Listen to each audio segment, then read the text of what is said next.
गुरुर्ब्रह्मा गुरुर्विष्णुः गुरुर्देवो महेश्वरः गुरुसाक्षात् परब्रह्म तस्मै श्रीगुरवे नमः।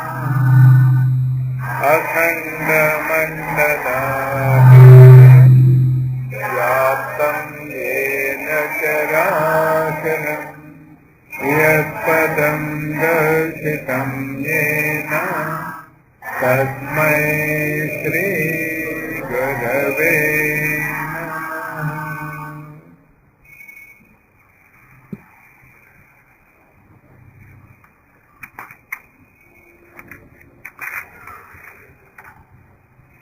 ओम नमो भगवते वासुदेवाय।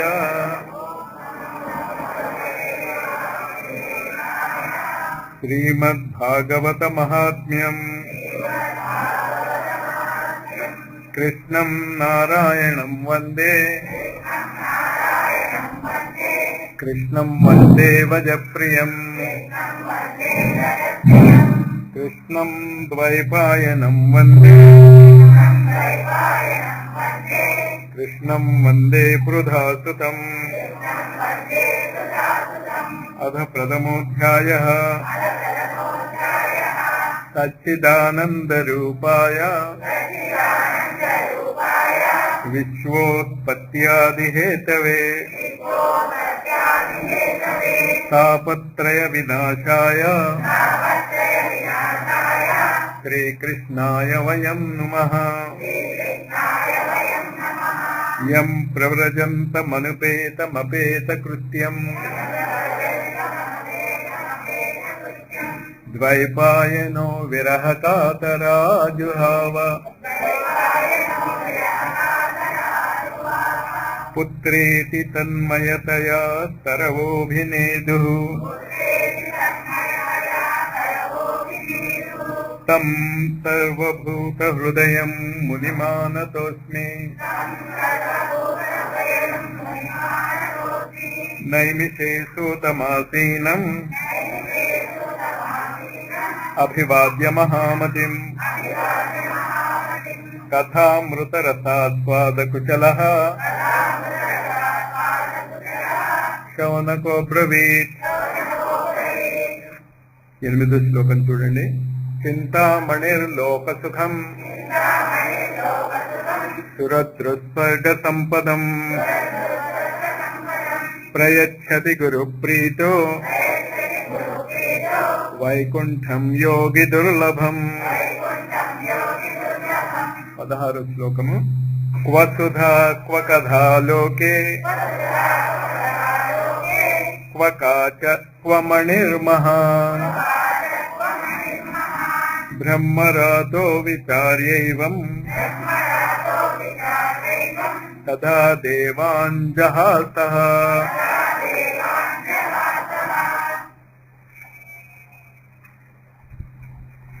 ముప్పై ఒకటో శ్లోకం చూడండి. 31.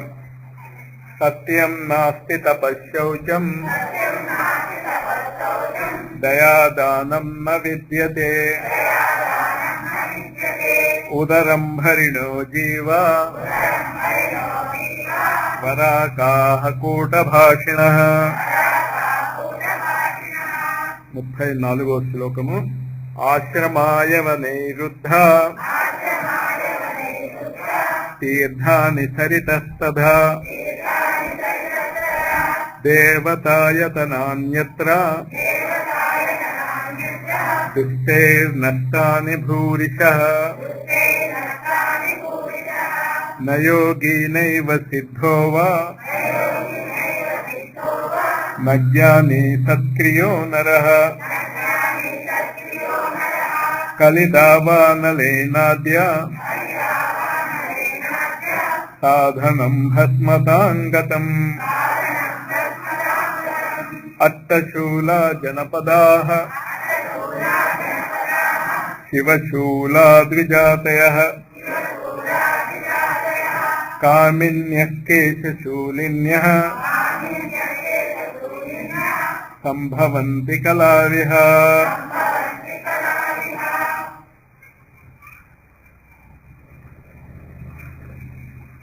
71వ శ్లోకము. 70వ శ్లోకం నుంచి 7 శ్లోకాలు. 70. కుకర్మాచరణాత్ సారః సర్వతో నిర్గతోధునా పదార్థాః సంస్థితా భూమౌ బీజహీనా తుషాయధా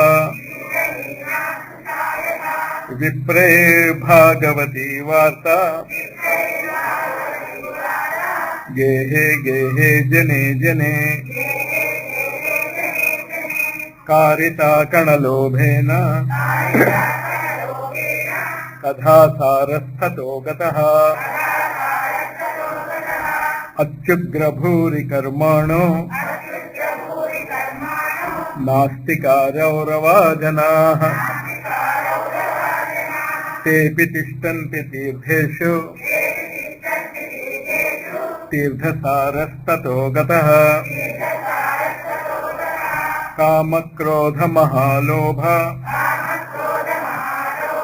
తృష్ణా వ్యాకులచేతసః తేపి తిష్టంతి తపసి తపస్సారస్తతో గతః మనసశ్చాజయాల్లోభ దంభాత్ పాఖండ సంశ్రయాత్ శాస్త్రాన్యభ్యసనాచ్చైవ ధ్యానయోగఫలం గతం పండితాస్తు కలత్రేణ రమంతే మహిషా ఇవ పుత్రస్యోత్పాదనే దక్ష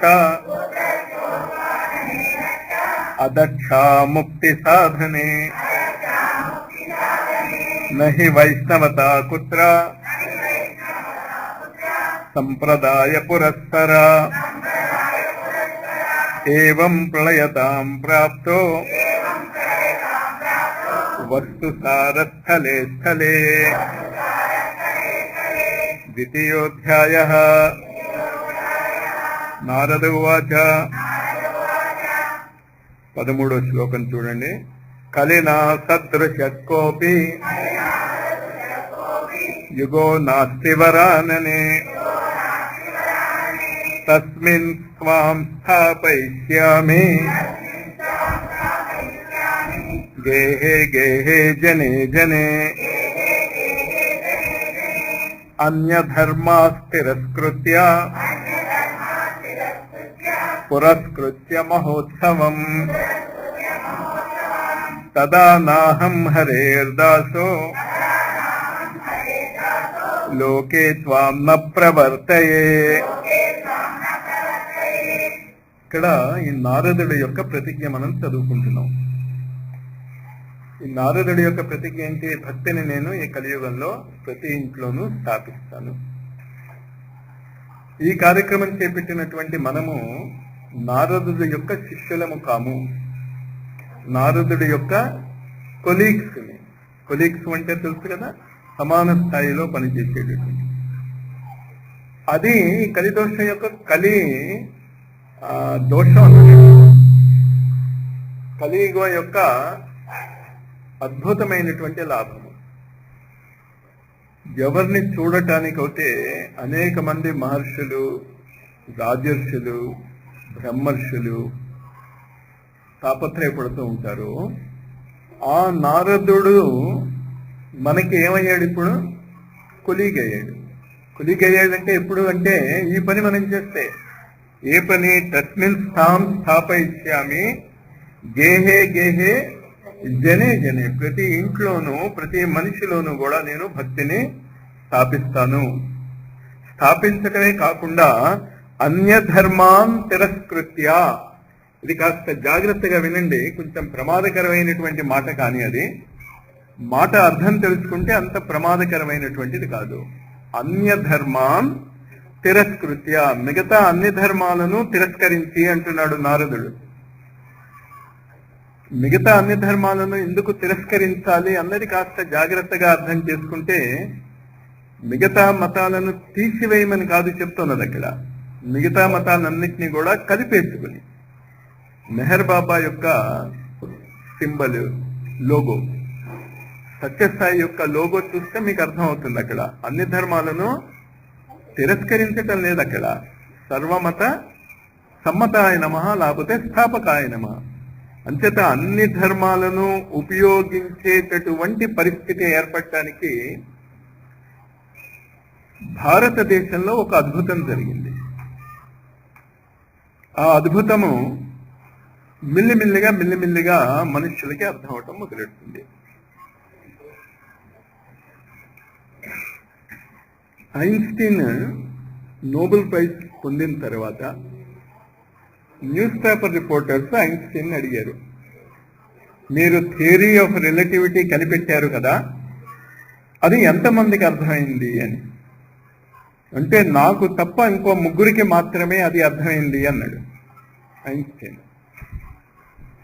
అతని కాలంలో. మరి ఇప్పటి కాలంలో ఎంతమందికి అర్థమైంది అంటే, నన్ను అడిగితే ఈ కాలంలో ఎవరికి కూడా ఐన్స్టీన్ యొక్క థియరీ ఆఫ్ రిలేటివిటీ అర్థం కాలేదు. ఒకే ఒక వ్యక్తి యూనివర్సిటీ, కేంబ్రిడ్జ్ యూనివర్సిటీలో ఫిజిక్స్ ప్రొఫెసర్ గా ఉన్నాడు, స్టీఫెన్ హాకిన్స్ అని. అతనికి అర్థమైంది. కానీ తమాషా ఏంటి అంటే, అతను కాళ్ళు ఉపయోగించుకోలేడు, చేతులు ఉపయోగించుకోలేడు, చెవులు ఉపయోగించుకోలేడు, కన్ను రెప్పలో మాత్రము కదిలించగలడు అతను. ఫిజిక్స్ ప్రొఫెసర్, 20 మంది స్టూడెంట్స్ కి అతను Cambridge, Oxford university plus Pennsylvania university, అమెరికాలో ఉన్న 3, ఒకటేమో అమెరికాలో ఉంది, రెండేమో ఇంగ్లాండ్ లో ఉన్నాయి. ఆ యూనివర్సిటీలో ఎంఎస్సి ఫిజిక్స్ చదివిన వాళ్ళకి 20 మంది స్టూడెంట్స్ కి పిహెచ్డి డిగ్రీ ఇప్పించాడు. ఇటువంటి వ్యక్తి అతను. కాళ్ళు లేవు, చేతులు లేవు, నోరు విప్పి మాట్లాడలేడు, కళ్ళు మాత్రమే కదపగలడు. మరి అతనితో పోల్చి చూస్తే మనం ఎంత గొప్ప స్థితిలో ఉన్నామో ఆలోచించుకోండి. కానీ జ్ఞాన దృష్టిలో ఎక్కడున్నామో ఆలోచించుకోండి. ఎందుకు ఇది చెప్తున్నానో అర్థమైందా? ఒక అద్భుతం భారతదేశంలో జరిగిపోయింది. ఐన్స్టీన్ థియరీ ఆఫ్ రిలేటివిటీ 1905 కంటే ముందు చెప్పాడు. అది 1905 అంటే ఇప్పటికి ఎన్ని సంవత్సరాలు అయింది? ఒక శతాబ్దం అయింది, 100 ఏళ్ళు అయింది. 100 ఏళ్ళైనా ఇంతమంది ఫిజిక్స్ ప్రొఫెసర్స్ ఉన్న ప్రపంచంలో ఎవరికి అతని థియరీ అర్థం కాలేదు.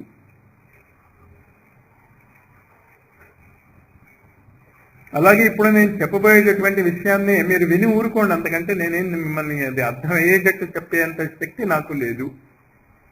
కానీ నాకు తెలిసిన ఆ విషయాన్ని చెప్పకపోతే, అన్య ధర్మాన్ తిరస్కృత్య పురస్కృత్య మహోత్సవాన్, అన్ని ధర్మాలను కూడా పక్కన పెట్టి వాటన్నిటినీ సమన్వయం చేసుకుని ఒక మహోత్సవముగా నేను ఈ ప్రపంచంలో ఒక నూతన ధర్మాన్ని స్థాపించకపోతే తదా నాహం హరేర్దాసో లోకే త్వాం న ప్రవర్తయే, అసలు ఈ లోకంలోనే నేను ఉండను, నేను హరిదాసుని కాదే కాదు అని ఒక శపథం పట్టాడు నారదుడు. ఆ శపథము భారతదేశము వరకు కొన్ని క్షేత్రాలలో జరిగిపోయినది. నీకు నాకు తెలియనంత మాత్రాన ప్రపంచంలో జరిగేటటువంటి సంఘటనల యొక్క గొప్పతనం జరగకుండా ఉండదు. ఇప్పుడు యాటం బాంబ్ ఎలా తయారు చేస్తారో మనకి తెలియదు, మనలో చాలా మంది చూడలేదు కూడా అది. కానీ యాటం బాంబ్ ఉంది, అది కూడా పరమ మూర్ఖుల చేతిలో ఉంది. ఆ వెర్రివాడికి ఎప్పుడైనా వెర్రెత్తి ఆ బాంబు వేశాడు అనుకోండి, మీకు నాకు చాలా సుఖం. ఎందుకు సుఖం? పృథ్వీ ఉండదు, మనం ఉండం కనుక ఇదంతా చదువుకోక్కర్లేదు. కానీ జరగదు అది. ఏంటి అద్భుతం జరిగింది అంటే, యదా యదా హి ధర్మస్య గ్లానిర్భవతి భారత అభ్యుత్థానం అధర్మస్య తదాత్మానం సృజామ్యహం. ఈ ప్రతిజ్ఞ శ్లోకం మనం అందరం విని ఉన్నాం. ఏంటి ఈ ప్రతిజ్ఞలో చెప్పబడింది? ఎప్పుడెప్పుడు అధర్మానికి హాని జరుగుతుందో, లేకపోతే అధర్మము వృద్ధి చెందుతుందో, అప్పుడప్పుడు నేను అవతరించి పరిస్థితిని చక్కబెడతాను. శ్లోకం అర్థం అది. కానీ అతను అవతరించి చక్కబట్టి వెళ్ళిపోయినా కూడా మనం గుర్తించలేకపోవచ్చు అన్నది మనకు అర్థం కావటం లేదు.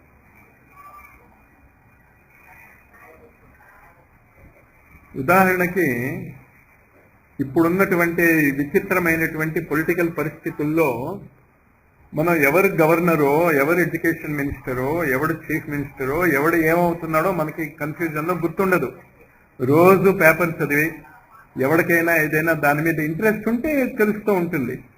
లేకపోతే ఎవరు ఎడ్యుకేషన్ మినిస్టరో తెలియదు, ఎవడు చీఫ్ మినిస్టరో తెలియదు. ఇంకా మాటకొస్తే ఏ పార్టీ ఏ పార్టీతో కలిసి ఉంటుందో, ఏ పార్టీతో కలిసి ఉన్నట్టు నటిస్తూ దూరం అవుతుందో కూడా మనకి తెలియదు కదా. కానీ ఉన్నాయిగా ఆ పార్టీలన్నీ. ప్లస్ ఎడ్యుకేషన్ మినిస్టర్ ఉంటాడు, చీఫ్ మినిస్టర్ ఉంటాడు, అందరూ ఉంటారు. జరగవలసిన పనులు జరిగిపోతూ ఉంటాయి, మనకి తెలియకపోవచ్చు. అదేవిధంగా భారతదేశంలో ఒక అద్భుతం జరిగిపోయినది. ఆ అద్భుతం ప్రపంచం అంతా విస్తరిస్తుందా లేదా అనేదే మనం గమనించుకోవాలి తప్ప, ఏ వాగ్దానము అయితే మన పురాణాలలో, భగవద్గీతలో, శాస్త్రాలలో చెప్పబడి ఉన్నదో అది మాత్రము ఆయన నిలబెట్టేసుకున్నాడు. ఏమిటి చేసినటువంటి ఆ వాగ్దానము, ఎక్కడ, ఎవరికి అన్నది కాస్త జాగ్రత్తగా అర్థం చేసుకోండి. దీనికి కావలసినటువంటి శాస్త్ర ప్రమాణాలు, ఆధునిక శాస్త్ర ప్రమాణాలు కూడా ఇప్పుడు ప్రపంచంలో ఉన్నటువంటి గురు పరంపరలో మీకు దొరుకుతాయి. మీరు ఆ పుస్తకాలు తీసి చదవగలిగితే సంపూర్ణమైనటువంటి ప్రమాణాలు మీకు దొరుకుతాయి.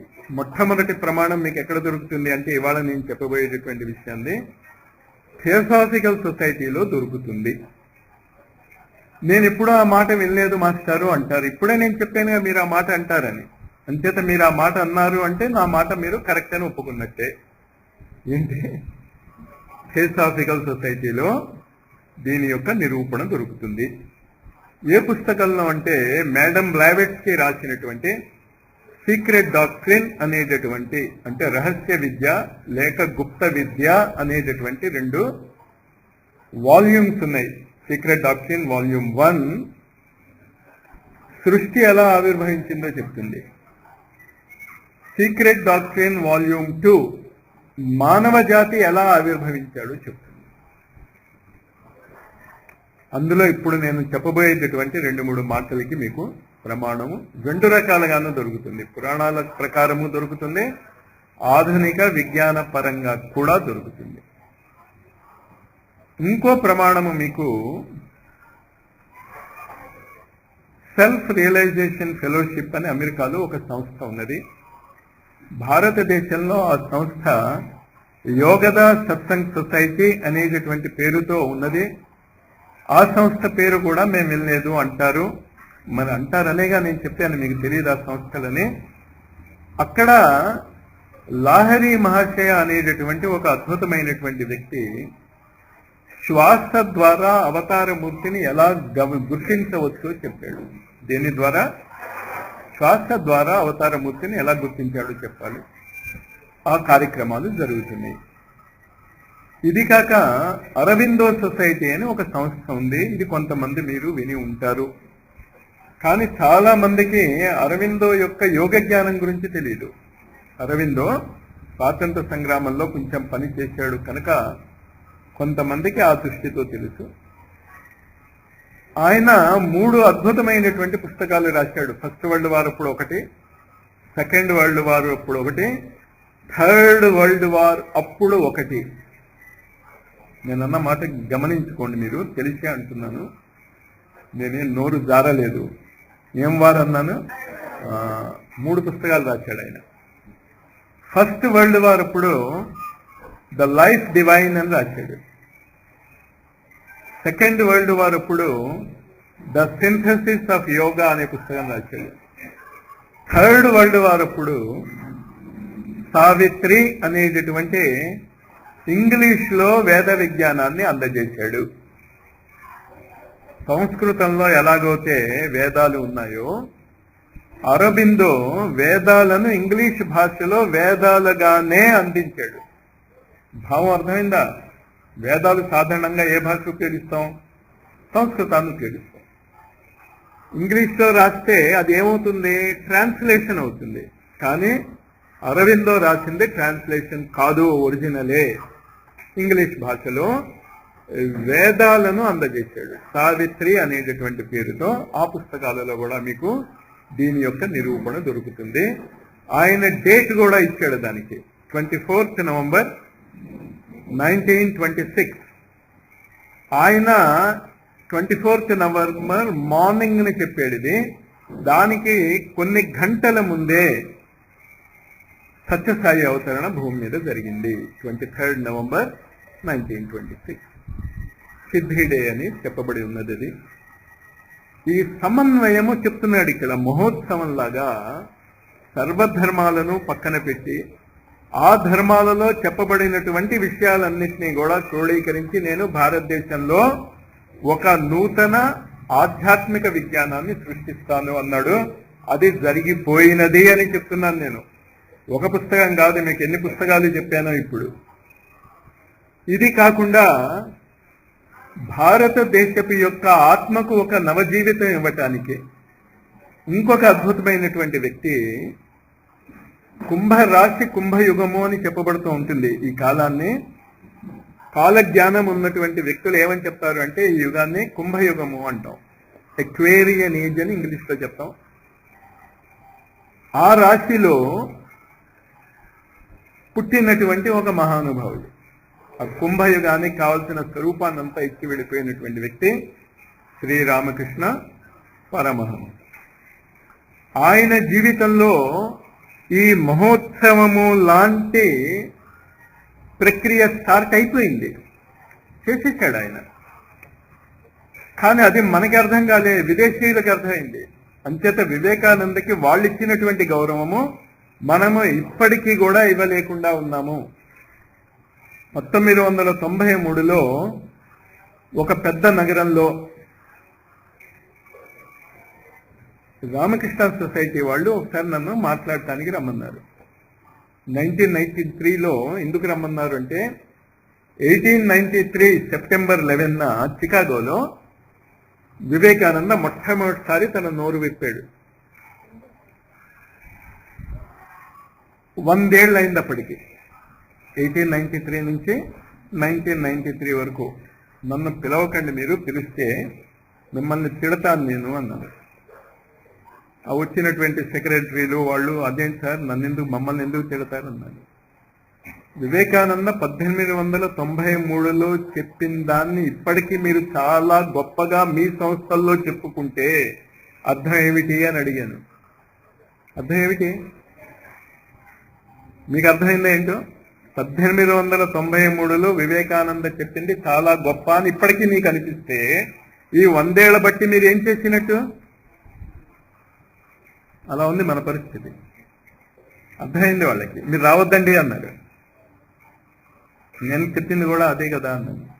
అంటే వాళ్ళు ఇలా మొహం మీద అనలేదు రావద్దని, చాలా బిజీగా ఉందండి. ఎందుకంటే మరి ఇలా చెప్పకూడదు కదా, మీరు చాలా గొప్పవాళ్ళు, చాలా పని చేస్తున్నారు.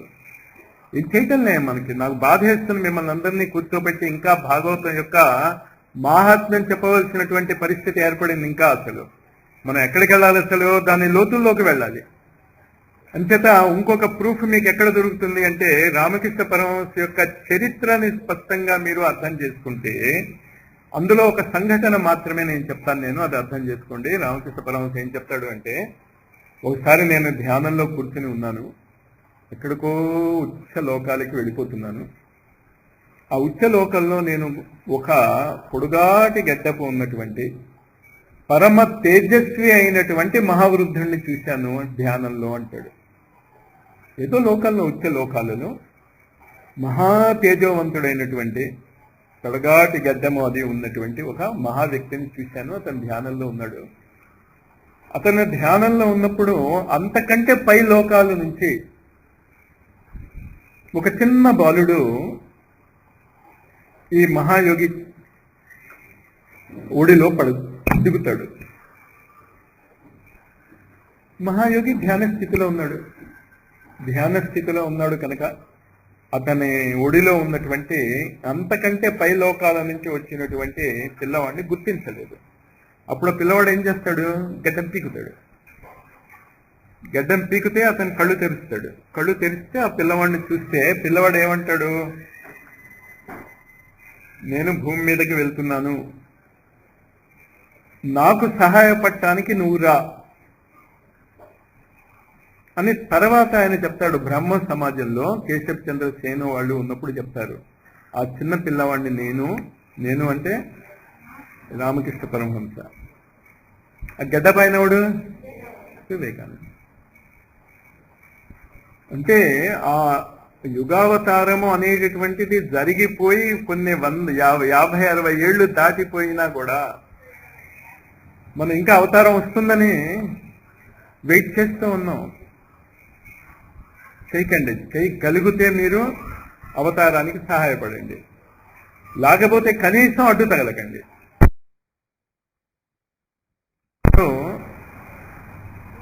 గీతా ప్రెస్ గోరఖ్పూర్ వాళ్ళు ఒక పుస్తకం చదివాను నేను నా చిన్నప్పుడు 7వ క్లాసు 8వ క్లాసు చదువుతున్నప్పుడు. ఆ పుస్తకం పేరు ఏంటంటే అచ్చా బాలక్. అచ్చా బాలక్ అంటే తెలుసుగా మీకు, ట్రాన్స్లేట్ చేయాలా, మంచి బాలుడు అని. ఆ పుస్తకంలో ఏం రాసింది అంటే మంచి బాలుడు వాళ్ళ అమ్మకి నాన్నకి సహాయపడతారు అని. ఇంకేత నేను ఆ పుస్తకం చదివిన 2వ రోజు నుంచి వంటింట్లోకి వెళ్ళిపోయి మా అమ్మకి సహాయం చేయటం మొదలెట్టేశాను. అప్పుడు మా అమ్మ ఏమందో తెలుసా, నాయన నువ్వు వంటిట్లోకి రాకుండా ఉంటే చాలు, అదే పెద్ద సహాయం ఉంది. అలాగా మరి మనం గురువులకి సహాయపడాలి అంటే అసలు వాళ్ళు ఏం చెప్పదలుచుకున్నారో తెలిస్తే కదా మీరు సహాయపడేది. మీకు ఉన్నటువంటి మిడిమిడి జ్ఞానంతో, మీకు ఉన్నటువంటి అవగాహనతో ఏం సహాయపడగలం మనం? ఆ విధంగా మనం మంచి పని చేస్తున్నాం వాళ్ళకి. మా అమ్మకి చేసినట్టు నేను ఏంటంటే వాళ్ళ పనులకి మనం అడ్డు తగల్చడం లేదు. కానీ నేను కోరుకునేది ఏంటంటే పనులకి ఉద్దేశం ఏంటో నేర్చుకుని అడ్డు తగలకుండా వాళ్ళ కార్యక్రమాల్లో మనం సహాయపడగలమా? ఇంతకీ నేను ఇంకా అద్భుతం గురించి చెప్పలే. అవతారం వచ్చింది అని చెప్పా, కానీ అద్భుతం ఏంటి అంటే ఈ మొత్తం పృథ్వీ గ్రహాన్ని 4 వ్యక్తులు శాసిస్తూ ఉంటారు. ఈ మొత్తం పృథ్వీ గ్రహాన్ని, వాటినే మహాభారతంలో మనం భాగవతంలో ఏమని చెప్పుకుంటాం అంటే సనక సనందాదులు అని చెప్పుకుంటాం. ఈ సనక సనందాదుల్లో కూడా ఈ 4 కూడా ఇంకా వీళ్ళందరిలోనూ హెడ్ ఎవరు అంటే సనత్ కుమారుడు. అంతేత ఏ విధంగా అయితే భారతదేశానికి ఏమి జరిగినా కూడా ప్రెసిడెంట్ యొక్క ఆజ్ఞతో జరుగుతుంది. By the order of the president అని అన్ని జరుగుతూ ఉంటాయి. అలాగే పృథ్వీ గ్రహం మీద ఏ దేశంలో ఏ విధమైనటువంటి మార్పులు వచ్చినా అవి ఎవరి ద్వారా జరుగుతాయి? సనత్ కుమారుడు ద్వారా జరుగుతాయి. ఈ సనత్ కుమారుడు అవతారం కంటే కూడా ముందు భూమి మీద ఉన్నటువంటి పరిస్థితులను సవరించడానికి పృథ్వీ గ్రహం ఏర్పడిన తర్వాత కేవలం 3 సార్లే భూమి మీద అవతరించాడు. పృథ్వీ గ్రహం ఎన్ని కోట్ల సంవత్సరాలైందో మనకు తెలీదు. కేవలం 3 సార్లే ఈ సనత్ కుమారుడు పృథ్వీ గ్రహం మీద అవతరించాడు. అంటే సనత్ కుమారుడు అంటే ఎవరో అర్థమైంది కదా మీకు. అవతారం కాదు, ఎవరి వల్ల అవుతే అవతారం కూడా భూమి మీదకి వస్తుందో అవతారానికి ఒక కండిషన్ ఉంది. ఆ కండిషన్ ఉండకపోతే అవతారమూర్తి రాలేడు. యదా యదా హి ధర్మస్య గ్లానే భవతి భారత అభ్యుత్థానం అధర్మస్య తదాత్మానం సృజామి. కండిషన్ అది. కానీ ప్రెసిడెంట్ ఎప్పుడు పడితే ఎప్పుడు రావచ్చు. ఈ మొత్తము పృథ్వీగ్రహం మీద అతనికి ఆధిపత్యం ఉన్నది. అవతారమూర్తి కూడా పృథ్వీగ్రహం మీదకి రావాలంటే అతని పెర్మిషన్ కావాలి. అతని ముందు 2 అవతారాల గురించి నేను చెప్పను, కానీ పృథ్వీగ్రహం మీద ఈసారి అతను 2 రూపాలుగా వచ్చాడు. ఆ 2 రూపాలుగా వచ్చినటువంటి ఆ వ్యక్తులు వాళ్ళ పునర్జన్మల గురించి చెప్పుకోలేదు. మిగతా అవతారమూర్తులు అందరూ కూడా వాళ్ళ పునర్జన్మ గురించి చెప్తారు. రామకృష్ణ పరమహంసరు ఇప్పుడే చెప్పాను కదా అక్కడి నుంచి దిగి వచ్చాడని.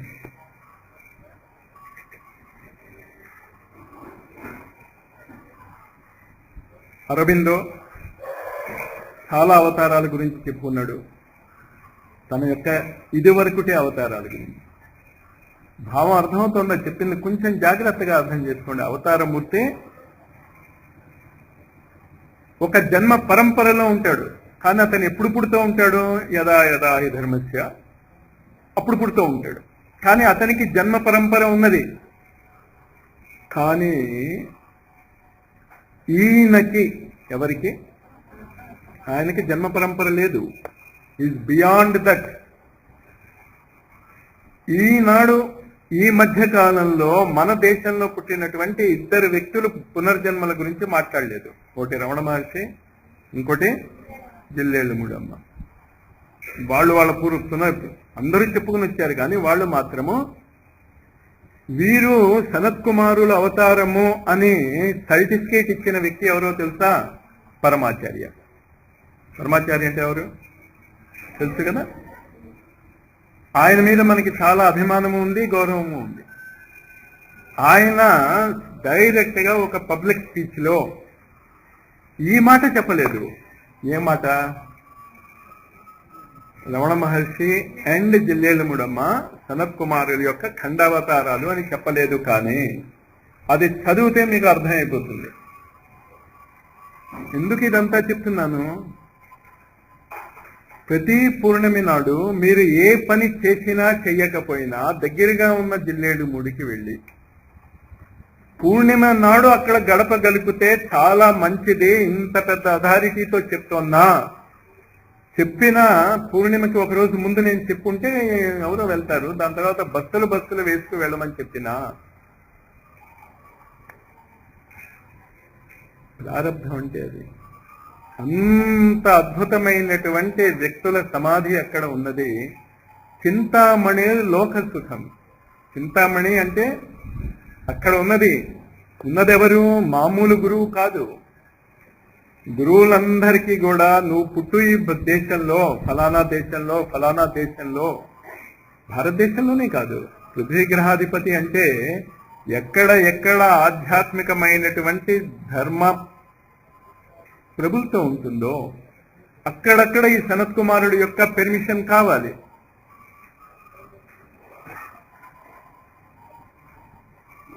అది కాస్త గమనించుకోండి. రేపు 17వ తారీఖు నుంచి 17, 18, 19 అక్కడ నేను కుండలిని క్లాసెస్ చెప్పబోతున్నాను. నేను చెప్పుకున్నా కదా, నా లాభం నేను చూసుకుంటున్నాను. మిగతా వాళ్ళకు కూడా చెప్పవలసినటువంటి బాధ్యత ఎందుకుంది అంటే, గురువులు ఇక్కడ చెప్పాడు కదా, గేహే గేహే జనే జనే. ప్రతి ఇంట్లోనూ ప్రతి వ్యక్తిలోనూ నేను దీన్ని స్థాపిస్తాను అని నారదుడు చెప్పినప్పుడు మరి నేనేం చేయాలి? నారదుడిలాగా స్థాపించకపోతే నేను హరిదాసునే కాదు అని చెప్పే దమ్ము నాకు లేదు. అతి సాధారణమైన వ్యక్తిని కనుక నా ప్రయత్నం ఏంటి అంటే, నాకు తెలిసినది చెప్తూ ఉంటాను, తెలిసినది స్పష్టంగా చెప్తూ ఉంటాను. ఇన్నాళ్ళు ఇంత స్పష్టంగా నేను మా వాళ్ళకి కూడా ఎప్పుడు చెప్పినట్టు గుర్తు లేదు. మా వాళ్ళు అర్థం చేసుకుని ఉంటే అర్థం చేసుకుని ఉంటారేమో వాళ్ళు. కానీ ఈ వసంత పంచమి నుంచి నేను డైరెక్ట్ గానే అనౌన్స్ చేస్తున్న ఇంచేత ఈ సంవత్సరం లోపల ఎంతమంది వచ్చేయగలుగుతారో ఖచ్చితంగా వాళ్ళు ఫస్ట్ బ్యాచ్ స్టూడెంట్స్ గా అయిపోతారు. దాని తర్వాత బ్యాచ్లేం ఆగో. ఒకసారి ఫస్ట్ బ్యాచ్ స్టూడెంట్స్ వచ్చాక ఏమవుతుంది, సంవత్సరం తర్వాత సంవత్సరం బ్యాచ్ ఆఫ్టర్ బ్యాచ్ వస్తూనే ఉంటారు. కానీ ఒక ప్రొఫెసర్గా నా అనుభవం ఏంటంటే ఫస్ట్ బ్యాచ్ వాళ్ళు చాలా అదృష్టవంతులు. ఇంకేంటే వాళ్ళు ఎక్కువ చదవక్కర్లేదు, వాళ్ళు ఏం గందరగోళం పడక్కర్లేదు. దాని తర్వాత ఫస్ట్ క్లాస్ గ్యారంటీ వాళ్ళకి. ఇంకేంటే ఫస్ట్ బ్యాచ్ వాళ్ళకి మేము ఫస్ట్ క్లాస్ తెచ్చుకోకపోతే నెక్స్ట్ బ్యాచ్ వాళ్ళు రారు. అదే ఇక్కడ వర్తిస్తుంది. అంతా భౌతిక జగత్తులో ఏది ఉంటుందో ఆధ్యాత్మిక జగత్తులో కూడా అదే నియమం ఉంటుంది. కనుక దీన్ని మనస్సులో పెట్టుకోండి మీరు. అన్య ధర్మాన్ తిరస్కృత్య పురస్కృత్య మహోత్సవాన్ తదా నాహం హరేర్దాసో లోకే త్వాం న ప్రవర్తయే.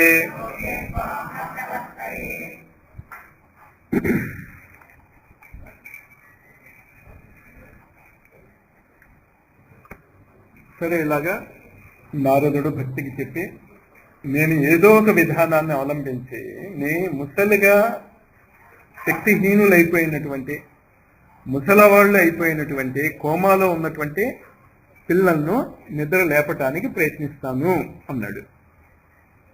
అహో నారద ధన్యోసే ప్రీతిస్తే మై 23వ శ్లోకం చూసుకోండి. పుస్తకం ఉన్నవాళ్ళు నాతో చదివేయండి. అహో నారద ధన్యోసే ప్రీతిస్తే మై నిశ్చల నా కదాచిత్ విముంచామి చిత్తే స్థాస్యామి సర్వదా కృపాలునా త్వయా సాధో మద్బాధాధ్వంసితాక్షణాత్ పుత్రో యోచేతనా నాస్తి తతో. హే నారద, నీ మాటలు పెట్టి నీ ప్రతిజ్ఞ చూసేసరి కల్లా నాకు ఉత్సాహం వచ్చేసింది. భక్తిని ప్రతి చోట స్థాపిస్తానన్నాడు కదా, నాకు ఉత్సాహం వచ్చేసింది. అంతా బాగానే ఉంది. కానీ ఏంటి కానీ నా పిల్లలు ఉన్నారు, వాళ్ళు ముసల్తనంలో ఉన్నారు, వాళ్ళని కాస్త నిద్రలేపు అంది. సూతవాచ తస్యా వచస్తమాకర్ణ్య కారుణ్యం నారదోగత తయోర్బోధనమారేభో కరాగ్రేణ విమర్దనం. కరాగ్రేణ విమర్దనం అంటే చేత్తో తట్టి వాళ్ళని లేపటానికి ట్రై చేశాడు. లేవలేదు వాళ్ళు. ముఖం సంయోజ్య కరణాంతే శబ్దముచ్చై సముచ్చరన్ జ్ఞానం ప్రబుద్ధతాం శీఘ్రం రే వైరాగ్య ప్రబుద్ధతాం. ఇంకా కొడితే లేకపోతే ఏం చేశాడు, చెవి దగ్గర నోరు పెట్టే రే అంటే ఒరే అనమాట. లే ఎవరు? రే వైరాగ్య జ్ఞాన ప్రబుద్ధతాం, నిద్ర లేవండి. లేవలేదు. చెవులు నోరు పెట్టి ఆర్చాడు. తర్వాత ఏం చేశాడు, వేద వేదాంత ఘోషైశ్చ గీతా పాఠైర్ముహుర్ముహు బోధ్యమానో తదా తేన కథం చిత్తోత్థితో బలాత్. అప్పుడు వేదాలు వేదాంగాలు గీతాలు ఇవంతా కూడా తిరిగి తిరిగి తిరిగి తిరిగి ఉచ్చేశ్వరంతో వాళ్ళ చెవుల్లో చెప్పాడు. ఎవరి చెవుల్లో? వాళ్ళ చెవుల్లో చెప్తే నీకు నాకేం లాభం? మనం ఎన్నిసార్లు గీత చదివామో, ఎన్నిసార్లు ఏం చదివామో, ఏం చెప్పినా ఎక్కడ ఉంటాం? మనలో ఉన్నటువంటి జ్ఞానము లేవలేదు, వైరాగ్యము లేవలేదు. గీతా ప్రెస్ గోరఖ్పూర్ ఈ పుస్తకాలన్నీ కూడా వాళ్లే అచ్చుగుతించేది. నిజంగా జరిగినటువంటి ఒక సంఘటన చెప్తున్నాను. ఈ భాగవత కథ గురించే. ఒక కుటుంబంలో ఈ భాగవత సప్తాహం అనేది నిరంతరం జరుగుతూ ఉంటుంది. అంటే నిరంతరం అంటే అర్థమైంది కదా, సంవత్సరానికి 52 వారాలు ఉంటాయి. ఆ కుటుంబంలో, ఆ మార్వాడి కుటుంబంలో ఏం జరుగుతుంది అంటే వారానికి ఒకసారి చొప్పున సంవత్సరంలో 52 సార్లు భాగవత పారాయణ అయిపోతుంది. అలాగే 2-3 తరాల నుంచి జరుగుతుంది. సరే, ఈ మధ్య అంటే 1890 ఆ ప్రాంతంలో, 1890 ఆ ప్రాంతంలో 3వ తరంలో ఉన్నటువంటి మార్వాడి వాళ్ళు భాగవత సప్తాహం చేస్తారు. భాగవత సప్తాహం చేసేటప్పుడు కండిషన్ ఏంటి అంటే చెప్పేవాడు తూర్పు వైపు తిరిగి కూర్చోవాలి, ప్రముఖ శ్రోత ఉత్తరం వైపు తిరిగి కూర్చోవాలి. కండిషన్ అది. ప్రముఖ శ్రోత ఒకడే ఉంటాడు. అంటే ఏంటక్కడ వచ్చేస్తారో రారో, ఎంతమంది వస్తారో తెలీదు. కండిషన్ ఏంటి అంటే చెప్పేవాడి కనీసం ఒక బలిపశువు అయినా దొరకాలి, అంటే కంటిన్యూస్ గా వింటానికి. అంతేత వాడు ప్రముఖ శ్రోత అనమాట. వాడు బుక్ అయిపోయాడు అనమాట. సాధారణంగా ఈ కుటుంబంలో యొక్క పెద్ద ఉంటారే, ఆ పెద్దలు ప్రముఖ శ్రోతగా ఉండేవారు. కథ అర్థమవుతుంది కదా సిచ్యువేషన్. భాగవతం చెప్పేవాళ్ళు ఎవరో చెప్పిస్తూ ఉంటారు. ఆ మార్వాడి కుటుంబంలో ఉన్నటువంటి ఒక పెద్దతను ప్రముఖ శ్రోతగా వింటూ ఉంటాడు. ఇలా ఎన్ని తరాలు బట్టి జరుగుతుంది? 3-4 తరాలు బట్టి జరుగుతుంది. భాగవతం వింటున్నారు వాళ్ళు. సరే, ఒకరోజు ఏమైందంటే ఈ ప్రముఖ శ్రోతకి ఏదో చాలా ప్రముఖమైనటువంటి పని, ఇంపార్టెంట్ వర్క్ తగిలి ఈయన వెళ్లాల్సి వచ్చింది. శాస్త్రం ఏం చెప్తుంది అంటే, ఒకవేళ పెద్దతను వినలేకపోతే ఆత్మవత్ భావ్యతే పుత్ర, కొడుకుని కూర్చోబెట్టాలి. అక్కడ ఒక వ్యక్తి ఎవడైనా ఒక పని చేస్తాను అని అన్నప్పుడు శాస్త్రం ఏం చెప్తుంది అంటే, ఏదైనా పని వల్ల నువ్వు కూర్చోలేకపోతే ఎవరిని కూర్చోబెట్టాలి? అదే చెప్పాడు అతను. నువ్వు వెళ్తే వెళ్ళవయ్యా, దానికే ఉంది, నీ పెద్ద కొడుకుని కూర్చోబెట్టి అన్నాడు. నేను కూర్చోబెట్టాను కాక కూర్చోబెట్టాను అన్నాడు. అదేంటయ్యా మరి పురాణం ఇది? లేదు, నా రెండో కొడుకుని కూర్చోబెడతాను కానీ పెద్ద కొడుకుని కూర్చోబెట్టాను అన్నాడు. శాస్త్రం ఒప్పుకోదయ్యా, పెద్ద కొడుకు కూడా పని పడితే, మరి పెద్ద కొడుకు ఇంట్లోనే ఉన్నాడు కదా, నువ్వంటే ఏంటి నీకు చెప్తే అర్థం కాదా? కుదరదు అన్నాడు. అసలు విషయం ఏంటో చెప్పులే అన్నాడు. అసలు రహస్యం ఏంటంటే, వాడు చెప్పింది విన్నదే ఆచరిస్తాడు. మేము 3 తరాలు బట్టి భాగవతం విన్నాం, మేమే ఆచరించాం, మాకేం కొంపలు అంటుకుపోవు. నా పెద్ద కొడుకు కనుక విన్నాడో కొంపలు అంటుకుపోతాయి, వాడు తక్షణం దాన్ని ఆచరణలో పెట్టేస్తా ఉంటాం. మా కుటుంబం అదమ్మా, అది ఎందుకు చెప్పానో నాకు అర్థం లేదు, ఎందుకో గుర్తొచ్చింది ఆ కథ చేసి. నిద్ర లేవలేదు అని దానికి చెప్పాను, నాకు గుర్తు. వేద వేదాంత ఘోషశ్చ గీతా పాఠేర్బుహుర్భు బోధ్యమానో తదాతేన కథంచోత్థితో బలాత్. ఈ గీత అది విన్నప్పుడు ఏంటంటే ఆ క్షణంలో చాలా బాగుంది అనిపిస్తుంది. మళ్ళా నిద్రపోతున్నారు వాళ్ళు. నేత్రారణవలోకంతో జృంభంతో సాలసావుభౌ బకవత్ఫలితౌ ప్రాయ శుష్క కాష్ట సమాంగకో. మెల్లిగా కళ్ళు తెరుస్తారు, మళ్ళా కళ్ళు మూతలు పడిపోతున్నాయి. ఆవలిస్తున్నారు, జృంభంతో ఆవలిస్తున్నారు. నాకు ఒకటి మాత్రం చాలా నచ్చింది ఏంటంటే, మీలో ఎవరు ఇంతవరకు నేను చూడగా ఆవలించలేదు. అంటే ఆవలిస్తున్నారని నాకు తెలియదు, కానీ ఇక్కడ పాపం నారదుడికి లేపుతున్నాడు, వాళ్ళు ఏం చేస్తున్నారు? ఆవలిస్తూ కళ్ళు మూతలు పడిపోతున్నాయి. ఇదంతా కూడా ఆధ్యాత్మిక విద్యకి మన రియాక్షన్ చెప్తున్నాడు. అది ఇక్కడ మనకి ఇష్టమే ఇదంతా కూడా, కానీ ఆచరించాలి అంటే మాత్రం జ్ఞాన వైరాగ్యాలలో శక్తి లేకపోవటం వల్ల ఆచరణలోకి పెట్టలేకపోతున్నాం.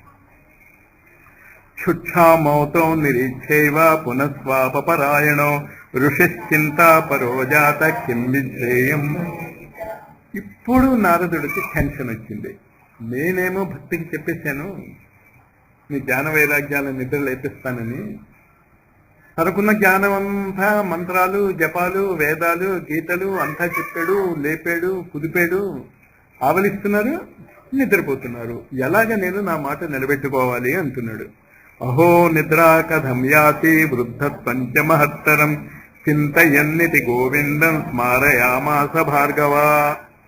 అప్పుడు ఎలాగ వీళ్ళ నిద్రను నేను పోగొట్టాలి అని చింతయామాస అని గోవిందుణ్ణి, భగవంతుణ్ణి తలుచుకున్నాడు.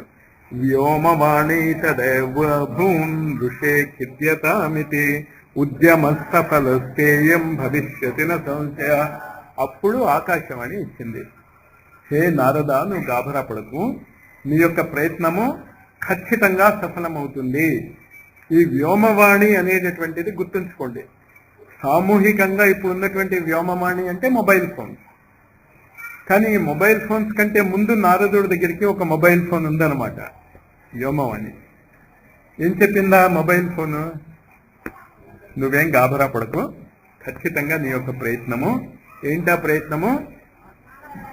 జ్ఞాన వైరాగ్యాలను నిద్ర లేపటం అనేటటువంటిది ఖచ్చితంగా సఫలం అవుతావు. ఏతదర్థంతు సత్కర్మ సురసేత్వం సమాచర తతో కర్మాభిద్యస్యంతి సాధవ సాధుభూషణ. ఇక్కడ అదేం చెప్పింది ఆకాశవాణి? ఒక సత్కర్మ నువ్వు ఆచరించాలి. నువ్వు కనుక సత్కర్మను ఆచరిస్తే జ్ఞాన వైరాగ్యాలు లేస్తాయి. నారదుడికి చెప్తోంది అది. కానీ ఆ సత్కర్మ ఏంటో చెప్పలేదు, అది సస్పెన్స్ లో పెట్టేసింది. ఆ సత్కర్మ అంటే ఏమిటో ఎలా తెలుస్తుంది అంటే, సాధుభూషణ, మంచి శాస్త్రవేత్తలు, పండితులు, సాధువులు, వాళ్ళని అడిగితే ఏ సత్కర్మ చేస్తే జ్ఞాన వైరాగ్యాలు లేస్తాయో తెలుస్తాయి అని ఆకాశవాణి వినిపించింది. సత్కర్మణి కృతే తస్మిన్ సనిద్రా వృద్ధతానయో గమిష్యతి క్షణాత్ భక్తి సర్వత ప్రసరిష్యతి. ఆ సత్కర్మ ఆచరించిన మరుక్షణము కూడా వీళ్ళు నిద్రలేచి కూర్చుంటారు. అప్పుడు ఈ భక్తి జ్ఞాన వైరాగ్యాలు మూడు కలిసి చాలా సఫలమైనటువంటి జీవితాన్ని జీవించగలుగుతాయి. ఇత్యాకాశవచ స్పష్టం తత్సర్వైరపి విశ్రుతం నారదో విస్మయం లేభే నేదం జాతమితి బ్రువన్. ఇది నారదుడే కాదు, అప్పుడు అక్కడ ఉన్నటువంటి వాళ్ళందరూ కూడా విన్నారు. ఒక సత్కర్మ ఆచరిస్తే జ్ఞాన వైరాగ్యాలు నిద్రలేస్తాయి. భక్తి జ్ఞాన వైరాగ్యాలు కలిసి ఒక అద్భుతమైనటువంటి సృష్టిని నిర్మిస్తాయి అని ఆకాశవాణి చెప్పింది విన్నారు. అరే, ఈ సంగతి నాకు తెలియదే అనుకున్నట్టు నారదుడు. నేదం జ్ఞాతమితి బ్రువన్. నేదం అంటే ఇది నాకు తెలియదు అని నారదుడు కూడా ఆశ్చర్యపోయాడు. ఏం తెలియదు నారదుడికి? సత్కర్మ ఏమిటో. ఏ సత్కర్మ? జ్ఞాన వైరాగ్యాలను నిద్రలేపే సత్కర్మ నారదుడికి కూడా తెలియలేదు. అది కాస్త జాగ్రత్తగా ప్రస్తుతానికి గుర్తుంచుకోండి. నారదు వాచ అనయాకాశవాణ్యాపి గోప్యత్వేన నిరూపితం కిం వా తత్సాధనం కార్యం ఏన కార్యా భవేత్తయో క్వ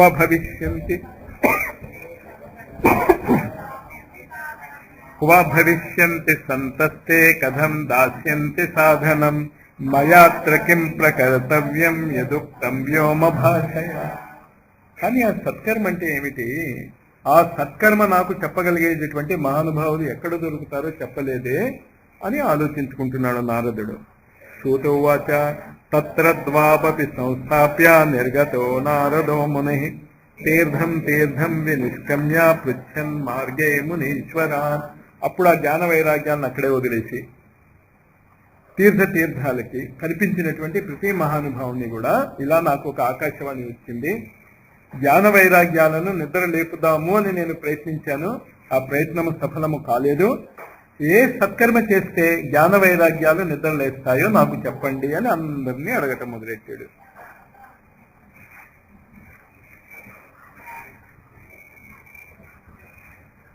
వృత్తాంత శ్రూయతే సర్వైః కించిన్ నిశ్చిత్య నోచ్యతే అసాధ్యం కేచన ప్రోచుర్దుర్గేయమితి చాపరే మూకీభూతా సధాన్యన్యే కియతంతు పలాయితాః ఆహాకారో మహానాసీత్ త్రైలోక్యే విస్మయావహ వేద వేదాంత ఘోషైశ్చ గీతా పాఠైర్విబోధితాం.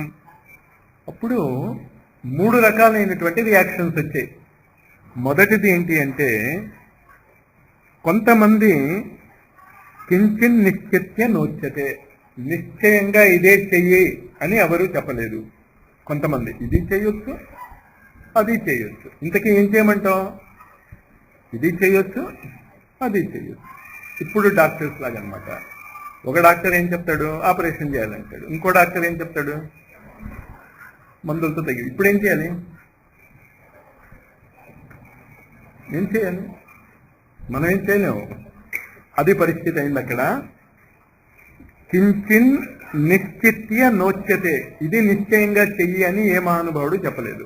అది ఒక వెరైటీ అనమాట. రెండోది ఏమన్నారు? అసాధ్యం కేచన అప్రోచ్. కొంతమంది ఏమన్నారు? అసాధ్యం, అది అసాధ్యం అయ్యాసలు నువ్వు ప్రయత్నించకన్నారు. దుర్గేయమితి చాపరే. ఇంకొంతమంది ఏమన్నారు? చాలా కష్టం అయ్యా, అది మాకు తెలియదు, మరి తెలిసిన వాళ్ళు ఎవరైనా ఉన్నారేమో తెలుసుకో. ఇంకొక వెరైటీ వాళ్ళు ఉన్నారు, వీళ్ళందరికంటే గొప్పవాళ్ళు. మొదటి వాడు ఏంటి? రెండు చెప్పారు. రెండోవాడు ఏం చెప్పాడు? అసాధ్యం అన్నాడు. మూడోవాడు ఏం చెప్పాడు? చాలా కష్టము, మాకు తెలియదు కానీ నువ్వు ప్రయత్నం చేస్తే చెప్పేవాళ్ళు దొరుకుతారు అని. నాలుగో రకం వాళ్ళు ఏమన్నారు చూడండి. మూకీభూతస్థధాన్యేతు కియతస్తు పలాయిత. నోరు మూసేసుకుని మౌనంగా పారిపోయారు ఈ ప్రశ్న విని. ఈ నాలుగు మనం చేస్తున్నామో లేదో చూసుకోండి. ఇది ఎప్పుడు కూడా సాధకుడు తన మీద తాను అన్వయించుకుంటే ఈ శాస్త్రానికి ఉపయోగం తప్ప, నారదుడు ఎవరినో అడిగితే వాళ్ళు 4 రకాలుగా ప్రశ్నలు చెప్పి పారిపోతే అది ఒక కథ మాత్రమే అయింది. కథాసార తథోగత అని విన్నాం కదా నిన్న. కథాసారం అంటే ఏంటి? కథలాగా వింటాను తప్ప అందులో ఉన్నటువంటి సారము నీకు ఉపయోగపడుతుంది అన్నది మర్చిపోతాం. అంచేత మనం 4 రకాలుగా రియాక్ట్ అవుతాం. మొట్టమొదట ఏంటి అంటే నాస్తికులు అసలు పారిపోతారు. వాళ్ళు అసలు ప్రశ్న ఉంది, దీని అసలు అదంతా లేదయ్యా, అసలు దాని గురించి పట్టించుకోబాక పలాయిత. ఇంకో రకం వాళ్ళు ఏం చెప్తారు? ఆత్మ, పరమాత్మ, భగవంతుడు చాలా కష్టమయ్యా, ఇది మనకెందుకు, మనం చేసే పని మనం చేసుకున్నాం, దుర్గేయం. ఇంకో రకమైన వాళ్ళు ఏంటంటారు? అది అసాధ్యమయ్యా బాబు, కారణ జన్మలు మాత్రమే ఆ పని చేయగలరు, మనం గ్యారంటీగా కారణ జన్మలం కాదు కనుక మనం ఆ పని చేయక్కర్లేదు, అది అసాధ్యం. ఇంకో రకమైన మొదటి రకం వాళ్ళు ఏంటి? ఇది చెప్తారు, అది చెప్తారు. దేవాలయానికి వెళ్తారు, కానీ దేవాలయానికి ఎందుకు వెళ్తున్నారో తెలియదు. కొంచెం జాగ్రత్తగా అర్థం చేసుకోండి. ఇది మన భారతదేశంలో ఉండేటటువంటి పరమ దౌర్భాగ్యం ఇది.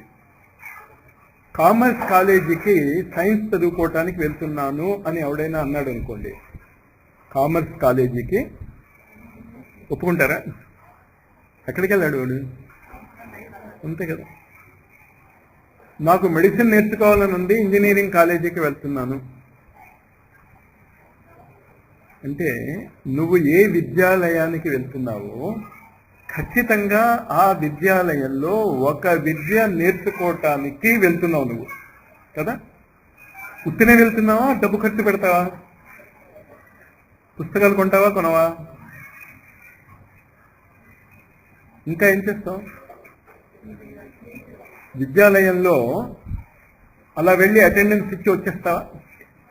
వస్తే తప్పే ఉంది, చదువుకోవాలి కదా. ఎన్ని నిమిషాలు చదువుకోవాలి? కనీసం విద్యాలయానికి వెళ్ళి ఆ విద్య నేర్చుకోవటానికి మీరు కనీసం ఎంతసేపు ఉండాలో? 5 నిమిషాలు 10 నిమిషాలు ఉంటే చాలా. పొద్దున్న 10 గంటలకు వెళ్తే ఎంతవరకు ఉంటారా కదా. ఉన్నాక అక్కడ చెప్పిన చదువు అక్కడే వదిలేసి వస్తారా, లేకపోతే ఇంటి దగ్గర కూడా చదువుకుంటారా? మరి మీరు దేవాలయానికి వెళ్ళి ఎంతసేపు ఉంటున్నారు? ఎంతసేపు ఉంటున్నాం?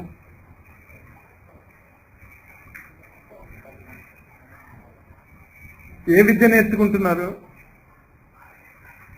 దేవాలయంలో మరి ఏదో నేర్చుకోవాలి కదా. ప్లస్ ఎన్ని రోజులు? ఓ ఇంజనీర్ అవ్వాలంటే ఎన్ని రోజులు వెళ్ళాలి కాలేజీకి? Morning to evening plus practicals, గందరగోళం. నువ్వు దేవాలయాల్లో ఎన్ని నిమిషాలు గడుపుతున్నావు? మొదటి రకం వాళ్ళు వెళ్తున్నారు, ఎందుకు వెళ్తున్నారో తెలియదు. వెళ్తున్నామండి, వెళ్తున్నాం. ఎందుకు వెళ్తున్నాం? ఫలానా శాస్త్రంలో చెప్పబడింది. అక్కడ ఏం చెప్పబడిందో మళ్ళా ఖచ్చితంగా అలా ఆచరించాం. ఓ సైన్స్ ఉంది దానికి. శివుడి పూజ చేయాలంటే నువ్వు ఎలాంటి పుష్పాలు వాడాలి? విష్ణువు యొక్క పూజ చేయాలంటే ఎలాంటి పుష్పాలు వాడాలి? ఏ నియమము దేవాలయాలలో పాటించబట్టం లేదు.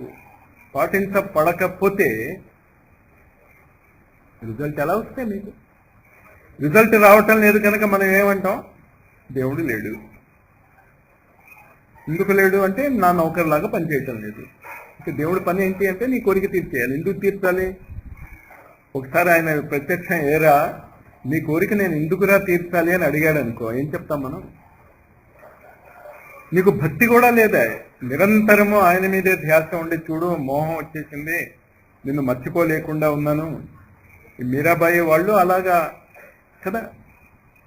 వాళ్ళు భగవంతుడిని అడగవచ్చు, బాబు నిరంతరం నీ ధ్యాసలోనే ఉన్నాను నేను.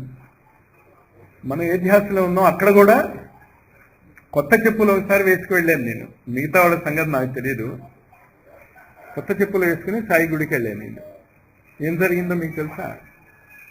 సాయి గుడి లోపలికి వెళ్ళాలి. నేను వాళ్ళతో ఏం చెప్పానంటే, వద్దునండి నేను బయటే ఉంటాను. ఎందుకు బయట ఉంటాను? దృష్టి దేని మీద ఉంది? కానీ సాయి ఏం చేయాలి నాకు? మీరు అడిగింది ఎందుకు ఇవ్వాలి? గురువులు వాళ్ళు తపస్సు చేసినటువంటి తపశ్శక్తి ఎందుకు మనకి దానం చేయాలి? అసలు భావం అర్థమవుతుందా? ఈ జ్ఞాన వైరాగ్యం అంటే అది, ఆ జ్ఞానం లేదు మనకి. వాళ్ళు ఇస్తున్నారు, అది కరెక్టే. అది ఇవ్వటం ఎందుకు ఇస్తున్నారు అంటే వాళ్ళు కరుణా సముద్రులు కనుక. కానీ వాళ్ళ కరుణ ఉంది కదా అని ఎవడైనా నేను తిండి పెడుతున్నాను అని చెప్తే మనం వెళ్ళి తింటానికి కూర్చుంటామా ఏంటి? అక్కడ వెళ్ళం. మనం అడుక్కు తినేవాళ్ళం కాదు. మన తిండి మనం సంపాదించుకుంటాం. అలాగే భాగవతం ఏం చెప్తుంది అంటే, భగవంతుణ్ణి యాచించకండి, భగవంతుడు చెవి మెలిపెట్టి నాకు ఇది చెయ్యి అనేటటువంటి శక్తి మీరు సంపాదించుకోండి. దానికి ఉదాహరణ ఏం చెప్పేవారంటే, మా గురువు గారు లెక్కల పేపర్ ఇవాల్యుయేట్ అయ్యాక అన్ని క్వశ్చన్స్ ఆన్సర్ చేసినటువంటి స్టూడెంట్కి 100కి 100 రాలే, 80 మార్కులే వచ్చాయి. వాడు అన్నీ ఆన్సర్ చేశాడు. వాడు ఆ టీచర్ దగ్గరికి వెళ్ళి దండం పెట్టి అంటాడా, లేకపోతే మార్కులు వేయి అంటాడా? మార్కులు వేయి అంటాడు. ఎందుకు? జ్ఞానము. ఆ జ్ఞానం ఎప్పుడైతే ఉంటుందో మీరు దేవతల దగ్గర అడుక్కోవాల్సిన అవసరం ఏం లేదు. దేవతలు మీకు సేవకులుగా ఉంటారు. కనుకే పరిస్థితి ఏమన్నాడు? కువ కథ క్వసుధాలోకే క్వకాచ క్వమణిర్మహా. దేవతలను చూసి నవ్వుతాడు, మీరేంటయ్యా, మీ చేత నేను సేవకుల్లాగా పని చేయించుకుంటాను అని. ఆ భావన అర్థం చేసుకోండి. హాహాకారో మహానాసి త్రైలోక్యే విస్మయావహ వేద వేదాంత ఘోషైశ్చ గీతా పాఠైర్విబోధితాం భక్తి జ్ఞాన విరాగాణాం నోదతిష్టత్రికం యథా ఉపాయానా పరోస్థితి కర్ణే కర్ణే జపంజనా. నారదుడు లాంటి వాడు ఇంత అవస్థపడుతున్నాడు. వ్యోమవాణి అయిందిట, తిరుగుతున్నాడు, ఎవడు జవాబు చెప్పటం లేదు. ఉపాయో నాపరో స్థితి, ఇంకా జ్ఞాన వైరాగ్యాన్ని నిద్రలేపే ఉపాయము లేనే లేదు అని కరుణే కరుణే జపంజనా. జనులు ఒకళ్ళ చెవి ఒకళ్ళు కొరుక్కుంటున్నారు. ఏం వెళ్ళాడు నారదుడు, ప్రయత్నిస్తున్నాడు, ఏం జరగదు. యోగి నారదేనాపి స్వయం నజ్ఞాయతే యత్ తత్కథం శక్యతే వక్తో మితైరైరిహి మానుషే. నారదుడికే తెలియకపోతే మిగతా వాళ్ళని నారదుడు అడుగుతున్నాడు, ఎలా తెలుస్తుంది? మిగతా వాళ్ళకి తెలియదు. ఏవం ఋషిగణే పృష్టే నిర్ణీయోక్తం దురాసదం తపశ్చింతాతురశోధ బదరీవనమాగత తపశ్చరామి చాత్రేతి తదర్థం కృత నిశ్చయ. ఎప్పుడైతే మనం అనుకున్నది జరగదో అప్పుడు మన భారతీయ సాంప్రదాయము తపస్సు దానికి ఒక మార్గంగా చెప్తుంది. అంటే మన స్వప్రయత్నం వల్ల, ఇప్పుడున్నటువంటి చాకచక్యం వల్ల, ఇప్పుడున్నటువంటి అర్హతల వల్ల, ఇప్పుడున్నటువంటి పరికరముల వల్ల మనం ఏదైనా పొందలేకపోతే ఇంకా పొందే సాధన ఏంటి? తపస్సు. అంచేత బదరీవనానికి వెళ్ళి నారదుడు ఇంకా నేను తపస్సు చేసి ఆ సత్కర్మ ఏంటో తెలుసుకుందాము అని నిశ్చయించుకున్నాడు. తావద్దర్శ పురతః సనకాదీన్ మునీశ్వరాన్ కోటి సూర్య సమాభాస నువాచ ముని సప్తమా.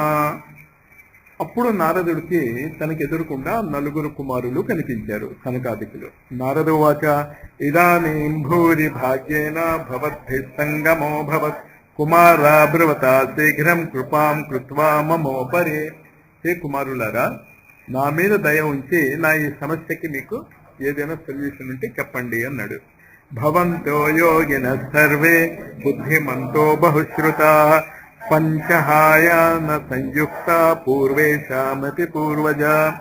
మీరు పూర్వేషామపి పూర్వజ అంటే పురాతన వాళ్ళకంటే కూడా పురాతనమైనటువంటి వాళ్ళైనప్పటికీ కూడా ఎప్పుడూ 5 ఏళ్ల వయసులోనే ఉంటారు కుమారులు. మీరు నా ఈ సమస్యకి ఏదైనా పరిష్కారము చూపించగలరా? సదా వైకుంఠ నిలయ హరికీర్తన తత్పర లీలామృతరసోన్మత్త కథా మాత్రైక జీవిత. ఎప్పుడూ వైకుంఠంలో ఉంటారు, హరికథలు వింటూ ఉంటారు. అటువంటి మీకు నేను ఈ ప్రశ్న వేస్తున్నాను. హరిశరణమేవం హి నిత్యం యేషాం ముఖే వచః అతః కాలః సమాదిష్ట జరాయుష్మాన్న బాధతే. నిరంతరము కూడా మీరు ఒక మంత్రాన్ని జపం చేస్తూ ఉంటారు. ఏంటా మంత్రం అంటే హరి శరణం. సాయి అంటూ ఉండేవాడు అల్లా మాలిక్. ఈ మాటలు వాళ్ళు ఉచ్చరిస్తే జరిగే ఫలితం చెప్తున్నాడు. ఏంటా ఫలితం చెప్తున్నాడు? హరిశరణమేవం హి నిత్యం యేషాం ముఖే వచః అతః కాల సమాదిష్ట జరాయుష్మాన్న బాధతే. అందువల్ల మీరు ఎప్పుడు 5 ఏళ్ల వయసులో ఉన్నట్టే ఉంటారు తప్ప మీరు ముసలవాళ్ళు అవటం లేదు. అంటే ముసలితనానికి మంత్రం ఏమిచ్చాడు అక్కడ? హరి శరణం అని అంటూ ఉంటాడు. కనుక అంటే హరి శరణం అని అనక్కర్లే. మీరు ఒకటి గుర్తుంచుకోండి, ఎప్పుడు కూడా భగవంతుడి యొక్క నామాలన్నీ కూడా సమానమైనటువంటి విలువ కలిగినవే. నామాలలో ఈ నామం గొప్పది, ఆ నామం గొప్పది అని ఎవడైనా అంటే అది పెద్ద దోషము అంటాడు. నామాపరాధము అని దాని పేరు. ఈ నామాపరాధము జరిగిన చోట గురువు ఉండడు అని శాస్త్రాలు చెప్తున్నాయి. నామాపరాధం అంటే అర్థమైంది కదా. ఏ నామము గొప్పది అని అడగండి, నామాన్ని మీరు ఉపయోగించుకోండి. ఎప్పుడైతే గురువు యొక్క నామాన్ని కానీ భగవంతుడి యొక్క నామాన్ని కానీ మీరు నిరంతరము ఉపయోగించుకోవటం నేర్చుకుంటారో వృద్ధాప్యము మీ దగ్గరికి రాదు. ఏషాం భ్రూభంగ మాత్రేణ ద్వారపాలో హరే పురా భూమౌ నిపతితో సద్యో యత్కృపాత పురంగతో. ఎంత గొప్పవాళ్ళంటే ఈ సనకాదికులు వైకుంఠంలో జయ విజయులు అనేటటువంటి ద్వారపాలకులు ఉండేవారు. వాళ్ళు వీళ్ళని అడ్డుకుంటారు సనకాదికుల్ని వైకుంఠానికి వెళ్తూ ఉంటే. అప్పుడు కేవలం మీరు మీ భృకుటిని కాస్త కోపంగా చూసేసరికల్లా వాళ్ళు ఏమైపోయారు? భూమి మీద పడిపోయి తమ ఉద్యోగాన్ని పోగొట్టుకున్నారు. మీరు అంత గొప్పవాళ్ళు. అహో భాగ్యస్య యోగేన దర్శనం భవతామిహ అనుగ్రహస్తు కర్తవ్యో మయి దీని దయాపరే. నా భాగ్యము వల్ల అంత గొప్పవారైనటువంటి మీ దర్శనం నాకు లభించింది. నా సమస్యకు నివారణోపాయం తెలపండి. భక్తి జ్ఞాన విరాగాణం సుఖముత్పద్యతే కథం అశరీర గిరోక్తం యత్ సాధనముచ్యతాం అనుష్ఠేయం కథం తావత్ ప్రభ్రువంతు సవిస్తరం. ఆ అశరీరవాణి చెప్పినటువంటి ఆ సత్కర్మ ఏమిటో విస్తరంగా మాకు చెప్పు. చెప్తే ఏమవుతుంది? భక్తి జ్ఞాన విరాగాణం సుఖముత్పద్యతే కథం స్థాపనం సర్వవర్ణేషు ప్రేమపూర్వ ప్రయత్నతః.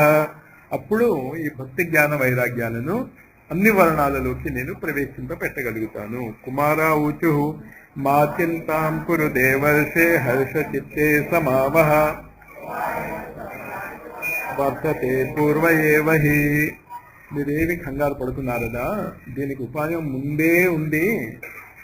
అహో నారద ధన్యోసి విరక్తానాం శిరోమణి సదా శ్రీకృష్ణ దాసానాం అగ్రణీర్యోగ భాస్కర. యోగ భాస్కరుడు అయినటువంటి శ్రీకృష్ణ దాసులకి అందరికంటే ముందు ఉన్నటువంటి నీవు విరక్తులలో చాలా గొప్పవాడివి. త్వై చిత్రం న మంతవ్యం భక్త్యర్థం మనువర్తిని ఘటతే కృష్ణదాసస్య భక్తే సంస్థాపనాయుధ. అందువల్ల మీలాంటి వారు భక్తి స్థాపనకు ఇంత కష్టపడుతున్నారు అంటల్లో ఆశ్చర్యము లేదు. ఋషిభిర్బహవో లోకే పంధానం ప్రకటీకృతాః.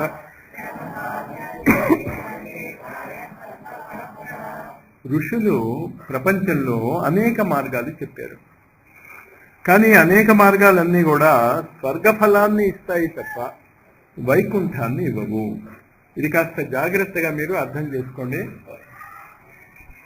3 రకాలైనటువంటి శక్తులు ప్రపంచంలో ఉన్నాయని నిన్న చెప్పాను. మొట్టమొదటిది ఏంటంటే ఎలక్ట్రిసిటీ. ఈ ఎలక్ట్రిసిటీ ఇప్పుడు మనం వాడుకుంటున్నాం.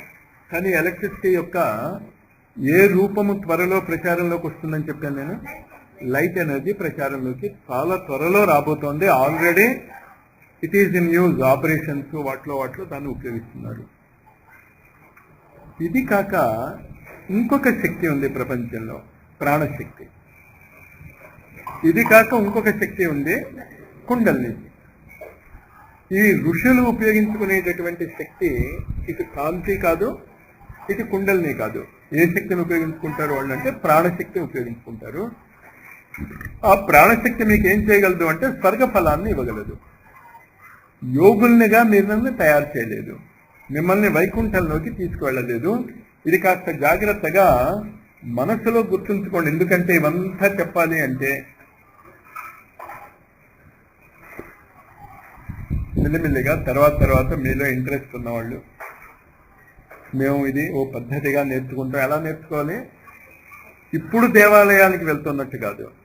మీరు ఎలా రావాలి? దానికి విద్యాలయానికి వచ్చేటట్టు రావాలి.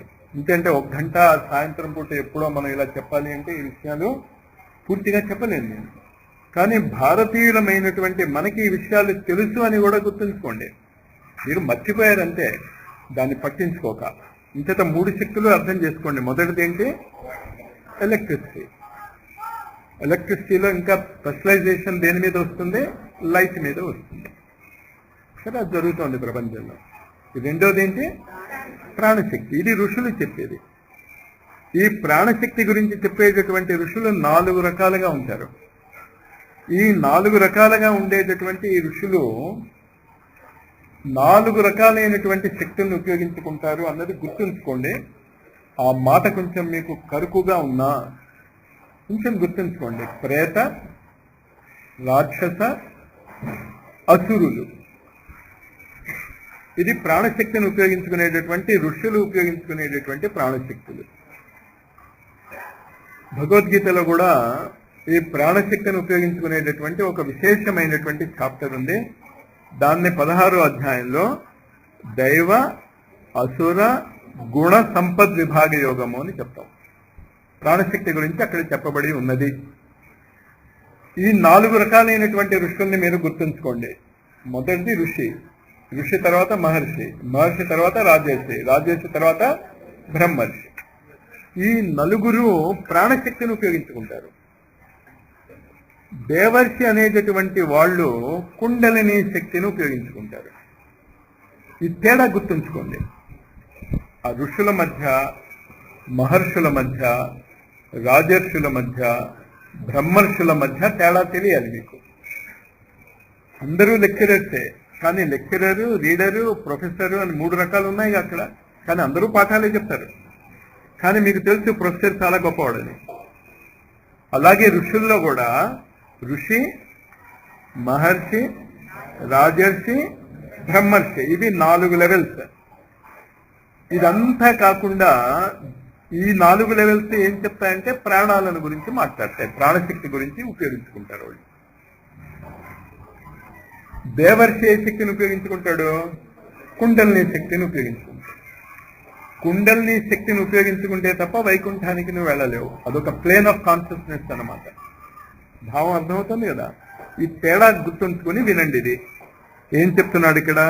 ఋషిభిర్బహవో లోకే పంధాన ప్రకటీకృతా శ్రమ సాధ్యస్తే సర్వే ప్రాయ స్వర్గ ఫలప్రద.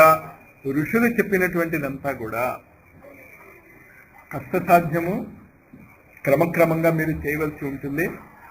చేసినది ఏమిస్తుంది? మీకు స్వర్గఫలం ఇస్తుంది. వైకుంఠ సాధక పంధా సత్ గోప్యో హి వర్తతే తస్యోపదేశ పురుష ప్రాయో భాగ్యేన లభ్యతే. ఈ దేవర్షి వైకుంఠము వెళ్ళేటటువంటి సాధకుడికి మార్గం చెప్పేటటువంటి వాడు సతు గోప్యో హి వర్తతే. గోప్యో అంటే రహస్యంగా, గోప్యంగా ఉంటుంది. ఆ మార్గాలు మనకి చెప్పేవాళ్ళు లేరు. తస్యోపదేశ పురుష, ఈ వైకుంఠం వైపు వెళ్ళేటటువంటి ఉపదేశం చేయగలిగేటటువంటి పురుషులు కూడా ప్రాయో భాగ్యేన లభ్యతే. ఎప్పుడు దొరుకుతారు? చాలా మనం అదృష్టవంతులు అవుతే ఈ మార్గం చెప్పగలిగేటటువంటి వాళ్ళు దొరుకుతారు. ఆ మార్గం ఏమిటి? ఈ పుస్తకం. దేవర్షి చెప్తున్నదే కదా ఇదంతా. ఇంతకీ మనం భాగ్యవంతులు అవునా కాదా? కానీ చేతిలో ఇది ఉన్నా దీన్ని ఆచరించలేదు అనుకోండి, అప్పుడు మనం ఎలాంటి వాళ్ళం అనుకోవాలి? మీరేం అనుకోవద్దు, కొంచెం ఊహించుకోండి మనం ఏమవుతాం. ఆ స్థితికి రాకండి. సత్కర్మతవ నిర్దిష్టం వ్యోమ వాచాతు యత్పురా తదుచ్యతే శృణుష్వాద్యా స్థిర చిత్త ప్రసన్నది. ఇంకా సత్కర్మ అని ఏది అయితే ఆ అశరీరవాణి చెప్పిందో మేము చెప్తున్నాము, జాగ్రత్తగా విను. సత్కర్మ సూచకో నూనం జ్ఞాన యజ్ఞ స్మృతో బుధే శ్రీమద్భాగవతాలాప సతు గీతశుకాదిభి. ఒకటి వదిలేసానా? ద్రవ్య యజ్ఞాస్తపో యజ్ఞ యోగ యజ్ఞాస్తధాపరే స్వాధ్యాయ జ్ఞాన యజ్ఞాశ్చేతు కర్మ విసూచక. కర్మ సత్కర్మ, దానికి తేడా చెప్తున్నాడు ఇక్కడ. అశరీరవాణి నారదుడికి ఏమని చెప్పింది? సత్కర్మ ఆచరించమని చెప్పింది. అంచేత నారదుడికి ఈ సనకాదికులు కర్మ అంటే ఏంటో చెప్తున్నారు ముందు. ద్రవ్య యజ్ఞ తపోయజ్ఞ యోగ యజ్ఞాస్తధాపరే స్వాధ్యాయ జ్ఞాన యజ్ఞాశ్చ తేతు కర్మ విసూచకా. ఈ 5 కర్మలు. ద్రవ్యయజ్ఞము అంటే ఏంటి? డబ్బు ఇవ్వటం, ఒకటికైనా ఆహారం పెట్టడం. అంటే డబ్బుతో ఏమి చేయగలుగుతారో అది ద్రవ్యయజ్ఞము. తపోయజ్ఞము తపస్సు చేయటం ద్వారా. యోగ యజ్ఞము యోగ సాధనల ద్వారా. స్వాధ్యాయ యజ్ఞము, ఇది మనం ఇప్పుడు చేస్తున్నది ఏంటి? స్వాధ్యాయ యజ్ఞం. ఇవన్నీ కూడా కర్మ అని చెప్పబడింది శాస్త్రాలలో. తర్వాత సత్కర్మ సూచకో నూనం జ్ఞాన యజ్ఞ స్మృతో బుధే శ్రీమద్భాగవతాలాప సత్ గీతశుకాదిభి. సత్కర్మ అంటే మాత్రము ఒకే ఒక కర్మ. ఆ కర్మ ఏంటి? శ్రీమద్ భాగవతాలాప, అంటే శ్రీమద్ భాగవతాన్ని వింటము. భక్తి జ్ఞాన విరాగాణం తద్ఘోషేణ బలం మహత్ వ్రజిష్యతి ద్వయో కష్టం సుఖం భక్తేర్భవిష్యతి. అంచేత ఎప్పుడైతే భాగవత శ్రవణము అనేటటువంటి సత్కర్మ నువ్వు చేస్తావో జ్ఞాన వైరాగ్యాలు నిద్రలేస్తాయి. ప్రళయంహికమిష్యంతి శ్రీమద్భాగవతధ్వనే కలేర్దోషాయివే సర్వే సింహ శబ్దాత్మకాయువా. సింహం శబ్దము వింటే ఏ విధంగా అయితే కుక్కలు బలహీనులు పారిపోతారో అదే విధంగా కలిదోషాలన్నీ కూడా శ్రీమద్ భాగవతము యొక్క ధ్వనితో పారిపోతాయి. జ్ఞాన వైరాగ్య సంయుక్త భక్తి ప్రేమరసావహ ప్రతిగ్రేహం ప్రతిజనం తతః క్రీడాం కరిష్యతి. అప్పుడు భక్తి జ్ఞాన వైరాగ్యాలతో కలిసి ప్రతి ఇంట్లోనూ ఆనందంగా తాండవం చేస్తుంది. ప్రతిగేహం ప్రతిజనం తతః క్రీడాం కరిష్యతి. నారదువాచ వేద వేదాంత ఘోషైశ్చ గీతా పాఠైర్ప్రబోధితం భక్తి జ్ఞాన విరాగాణం నోదతిష్టత్రికం యదా.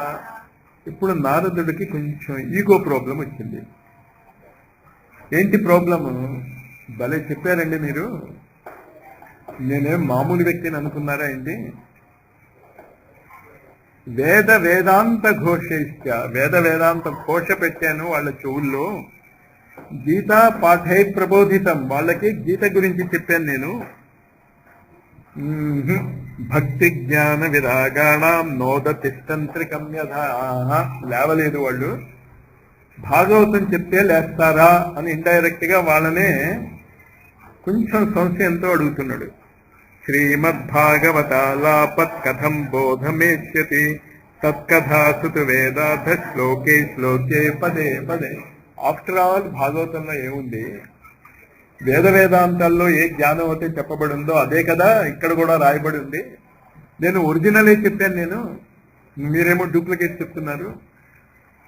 ఒరిజినల్ గా వేదాలు వేదాంతాలు అవంతా కూడా నేను భక్తి జ్ఞాన చెవుల్లో ఇల్లు కట్టుకుని మరీ ఘోష పెట్టాను, లేవలేదు. భాగవతంలో మాత్రమే కొత్త విషయాలు ఏమున్నాయి? అందులో చెప్పబడిన విషయాలే ఇందులోనూ చెప్పబడి ఉన్నాయి కదా, మరి ఎలా లేస్తారు వాళ్ళు? చింతంతు సంశయం హేనం భవంతో మోహ దర్శన విలంబో నాత్ర కర్తవ్య శరణాగత వత్సల.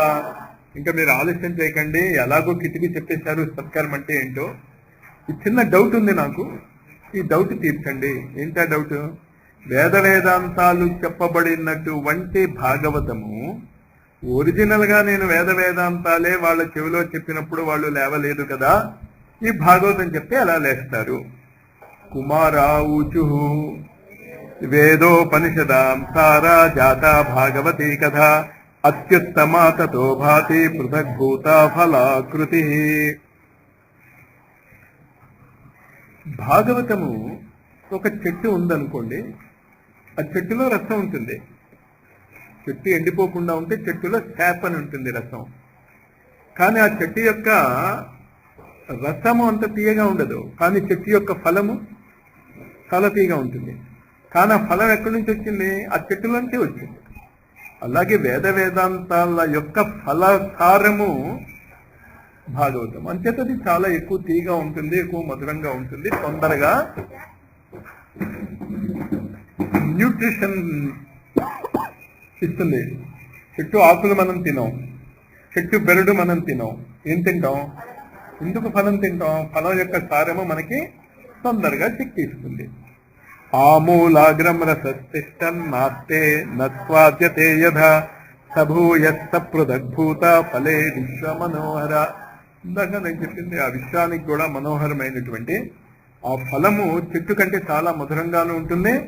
ఆ చెట్టు యొక్క లక్షణాలన్నీ కూడా ఆ ఫలంలో ఉంటాయి. ఆ ఫలాన్ని యొక్క విత్తనాన్ని నాటితే మళ్ళా ఏమొస్తుంది మీకు? మళ్ళా చెట్టు వస్తుంది. యథా దుగ్ధే స్థితం సర్పిర్ నస్వాదయోపకల్పతే పృథగ్భూతం హి తద్గవ్యం దేవానాం రసవర్ధనం. పాలల్లో నెయ్యి ఉంటుంది, కానీ ఆ నెయ్యి వేరుగా తీసినప్పుడే అది దేవతలకి ఆహారం అవుతుంది. దేవతలకి యజ్ఞం చేస్తున్నప్పుడు మనం ఏం వేస్తాం? నెయ్యి వేస్తాం, పాలు వేయం. కానీ పాల యొక్క సారమే నెయ్యి. ఆ నెయ్యి దేవతలకి ఎలా ఆహారం అవుతుందో వేద వేదాంతం యొక్క సారము భాగవతంలో చెప్పబడి ఉన్నది కనుక అది ఎక్కువ తొందరగా ఫలితాన్ని ఇస్తుంది. ఇక్షూణామపి మధ్వాంతం శర్కరా వ్యాప్య తిష్టతే పృథగ్భూత సామిష్ట తదా భాగవతీ కథ. చెరుకులో కూడా తీపి ఉంటుంది, కానీ చెరుకులోంచి మనం పంచదారని వేరు చేస్తే దాని రుచి ఇంకా వేరుగా ఉంటుంది. ఈ మూడు ఉదాహరణలు చాలా జాగ్రత్తగా గుర్తుంచుకోండి. ఇది మళ్ళా మనం ఉపయోగించుకోవాలి. మొదటి ఉదాహరణ ఏంటి? చెట్టు యొక్క రసము, ఫలము. రెండో ఉదాహరణ ఏంటి? పాలులో ఉన్న నెయ్యి. మూడో ఉదాహరణ ఏంటి? చెరుకు నుంచి వచ్చినటువంటి పంచదార. ఇదం భాగవతం నామ పురాణం బ్రహ్మ సంహితం భక్తి జ్ఞాన విరాగాణం స్థాపనాయ ప్రకాశితం. బ్రహ్మదేవుడే దీనికి పర్మిషన్ ఇచ్చాడు. భక్తి జ్ఞాన వైరాగ్యాలు భూమి మీద విస్తరించాలి అంటే భాగవతాన్నే ఉపయోగించుకోవాలి. వేదాంత వేద సుస్నాతే గీతాయ అపి కర్తరే పరితాపవతి వ్యాసే ముహ్య జ్ఞాన సాగరే. జ్ఞాన వైరాగ్యాలకే ఆధారభూతమైనటువంటి అనేక శాస్త్రాలను వ్యాసుడు రాశాడు. వేదాలను క్రోడీకరించాడు, మహాభారతం రాశాడు, ఉపనిషత్తులు రాశాడు, స్మృతి పురాణాలు రాశాడు. అదంతా రాసినా కూడా వ్యాసుడికి తృప్తి కలగలే. అప్పుడు నువ్వే కదా నారద వచ్చి భాగవతం రాయమని చెప్పావు, మర్చిపోయావా అని అడిగాడు.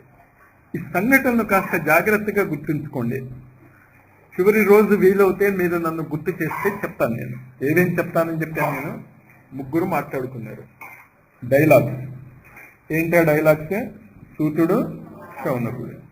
రెండో డైలాగ్ ఎవరికి? శుకుడు. మూడో డైలాగ్ కదా. ఇప్పుడు ఇక్కడ మూడు రకాలైనటువంటి భాగవతానికి ఉదాహరణ ఇవ్వబడింది. ఒకటి ఏమిటి అంటే చెట్టు, ఫలము. రెండోది ఏంటి? పాలు, నెయ్యి. మూడోది ఈ మూడు ఎందుకు అలా చెప్పే ఆ ఉదాహరణలో ఉన్నటువంటి ప్రాముఖ్యత ఏంటి అన్నది మనం చివరి రోజు తెలుసుకుందాం. మరి చివరి రోజు ఇవంతా పెట్టుకుంటే పూర్తవుతుందా లేదా? ఏమో మరి నారదుడికి అదే డౌట్ వచ్చింది. ఇక్కడ వాడు ఏం చెప్తున్నాడు? కుమారులు నువ్వే కదా వ్యాస భగవానుడికి భాగవతం రాయి నీకు సంపూర్ణమైన తృప్తి వస్తుంది అని చెప్పి నువ్వే మర్చిపోయావా అని అడిగారు. తదా త్వయా పురా ప్రోక్తం చతుశ్లోక సమన్వితం. ఈ భాగవతాన్ని నువ్వు ఎలా చెప్పావంటే 4 శ్లోకాల్లో చెప్పావు. ఇప్పుడేమో 18,000 శ్లోకాలు ఉన్నాయి. అంచేత మీలో షార్ట్ కట్ కావాల్సిన వాళ్ళు ఏం చేయాలి? ఆ చతుశ్లోకి భాగవతాన్ని ఖండతా పట్టేయండి. నారదుడే చెప్పాడు అది. కానీ ఖండతా పట్టడం, పారాయణ చేయటం వల్ల వచ్చే లాభాలు గ్యారంటీగా ఉన్నాయని గుర్తుంచుకోండి. సంస్కృతంలో ఉన్న గొప్ప నేను చెప్పాను. నేను పారాయణ చేసినా కూడా మీకు ఆ ఫలితాలు వచ్చేస్తాయి. తెలుసుకుని చేస్తే ఏమవుతుంది? ఎక్కువ లాభాలు. అంచేత ముందు పారాయణ మొదలెట్టేయండి మీరు. తదీయశ్రవణాత్ సద్యో నిర్బాధో బాధరాయణ తత్ర తే విస్మయక్కేన యత ప్రశ్నకరో భవాన్. ఆ భాగవతం చెప్పిన నువ్వే మమ్మల్ని ప్రశ్నిస్తున్నావే, చాలా ఆశ్చర్యంగా ఉంది, అయినా మేము చెప్పాము అన్నారు. శ్రీమద్భాగవతం శ్రావ్యం శోక దుఃఖ వినాశనం. చివరికి ఒక లైన్లో ఎటువంటి శోకము దుఃఖము ఉన్నా కూడా భాగవతాన్ని వింటే మీకు దాని సమస్య తీరిపోతుంది.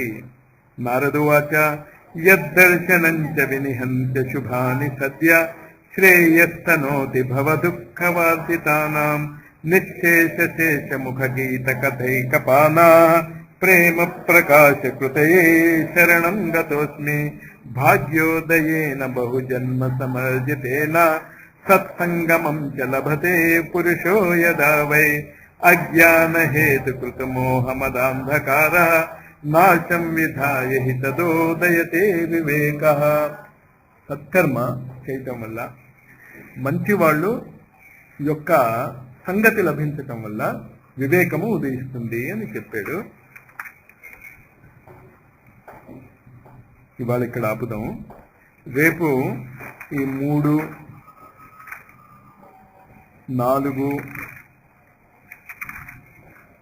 వీలవుతే 5 కూడా పూర్తి చేసేస్తా. అంటే ఇక్కడ నాకున్నటువంటి ఒక ప్రముఖ గొప్పతనాన్ని నేను చెప్పుకోవాలి. మీరేం అనుకోకండి గొప్ప చెప్పుకుంటున్నాడని. మరి గొప్ప చెప్పుకుంటే కదా తెలిసేది నేను ఎంత గొప్ప ఉన్నాను. లెక్చరర్గా ఉన్నప్పుడు సిలబస్ పూర్తి చేయటం అనేది నాకు అలవాటు. సిలబస్ పూర్తి చేయటం అంటే పిల్లలకి అర్థమైందా లేదా అన్నది కాదు అక్కడ. అలాగే నేను సిలబస్ పూర్తి చేసేస్తా, అది నా గొప్ప. కానీ మీరు కొంచెం జాగ్రత్తగా కనుక రేపు మీ మానసిక స్థితి ఉంచుకుంటే ఆ మూడ్లో రండి. బిఫోర్ టైం వచ్చేయండి, కాస్త వస్తే పూర్తి చేయటానికి ట్రై చేస్తా. కానీ పూర్తి చేయటానికి ట్రై చేస్తాను తప్ప పూర్తి చెయ్యను. ఎందుకంటే పూర్తి చేస్తే కాదు లాభం, దాన్ని మీరు అవగాహన చేసుకోగలిగితే చాలా మంచి లాభం ఉంటుంది. దాన్ని అవగాహన చేసుకుని 14వ తారీఖున మనం పూర్ణాహుతి పెట్టుకోబోతున్నాం. దీనికి 14న అంచేత మనకి రేపు ఉంది, ఎల్లుండి కూడా ఉంది.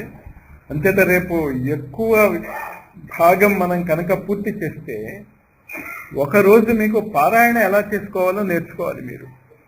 అదొక ట్రిక్. అది ప్రతిదానికి ఒక విధానం ఉంటుంది. అంచేత వీలవుతే రేపు దీన్ని కనుక నేను పూర్తి చేయగలిగితే 13వ తారీఖున ఏం చేద్దాం, మనం కొంచెం ఆ పారాయణ టెక్నిక్ నేర్చుకోండి. వీలవుతే పూర్తి కాకపోతే ఏం చేస్తాం, మరి సిలబస్ పూర్తి చేయాలి కదా. కానీ 14వ తారీఖున మాత్రం గ్యారంటీగా పూర్తి చేస్తాను.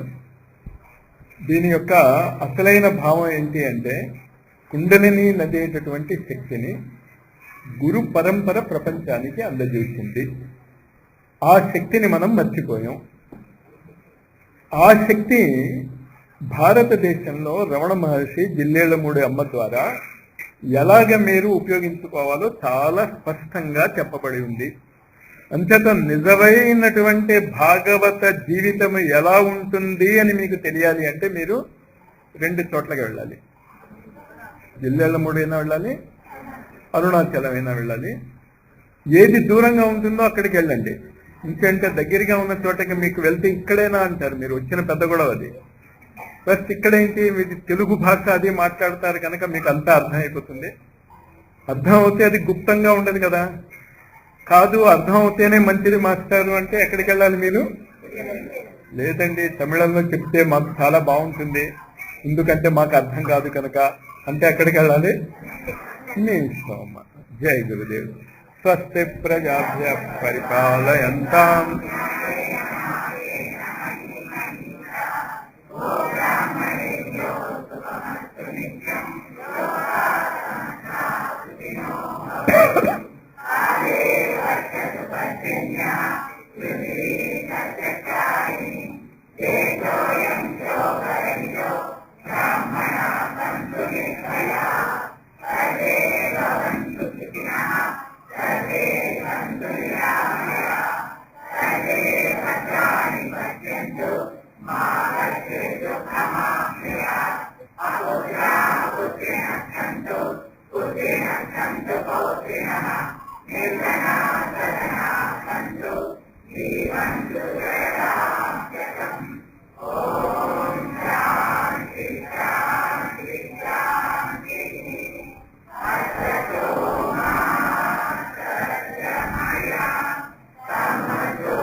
వర్ధిల్లాలి వర్ధిల్లాలి వర్ధిల్లాలి. పాకిస్తాన్ పాకిస్తాన్ ప్రేమమయ మౌనుల ఒకే భాష.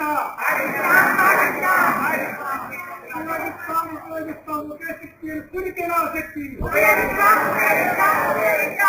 మార్చుకుంటాం మార్చుకుంటాం దేహాన్ని దేవాలయంగా. చలామణి చేస్తాం చలామణి చేస్తాం ప్రపంచమంతా ఒకే కరెన్సీ. పాకిస్తాన్ పాకిస్తాన్ ఎవరు లేరు ఇస్తాం లేదు ఒకే ఇస్తాం. వేద మాతరం వేద జ్ఞానం నేర్చుకుంటాము నేర్చుతాము.